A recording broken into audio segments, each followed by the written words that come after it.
The prisoner was forcibly stripped by the police, revealing countless scratch marks on his back. Before he could steady himself, the police made him remove his pants, and the two officers didn't leave until they had finished the search, leaving only the senior officer and Nacy. Burke carefully examined the scratches on Nacy's back, then handed him a sports shirt and took him for a photo session, focusing especially on close-up shots of the multiple scratches. Only after that did they lock Nacy in a cell. At this point, a passing lawyer watched Nacy with interest. He approached the front desk to inquire about what crime Nacy had committed. The police said he had stabbed a girl to death. The lawyer then entered the cell and told Nacy that from now on, he would be his lawyer. He solemnly reminded him not to speak to anyone else, and to answer all questions with "Please contact my lawyer." Nacy, though suspicious of this lawyer named John, accepted his approach, as it was the first time he had received any concern since entering the police station. After that, Nacy remained silent during the questioning. Seeing this, the senior officer called for his parents. Nacy immediately broke down and began crying, claiming how wronged he felt. He was sure he hadn't killed anyone, but he did indeed black out and lost his memory in the process.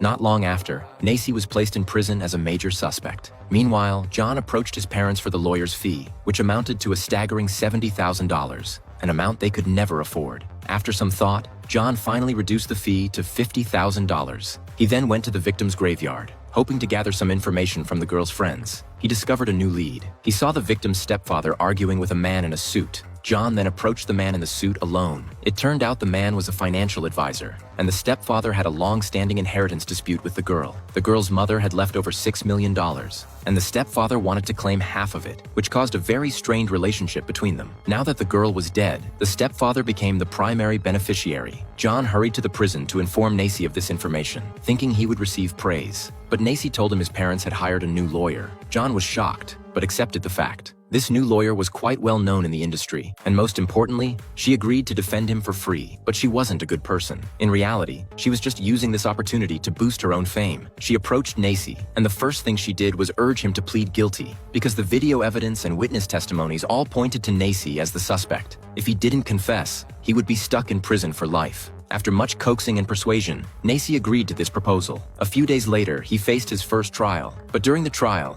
Nacy suddenly changed his mind and denied killing the girl. This infuriated the woman beside him, who immediately said she would no longer defend him and passed the case to an intern lawyer. John took the initiative to find the black woman, offering to help her and handing over the results of his investigation. Thus, the only two lawyers who believed Nacy didn't kill anyone officially formed a partnership. Although the situation outside improved, Nacy's life in prison became increasingly difficult.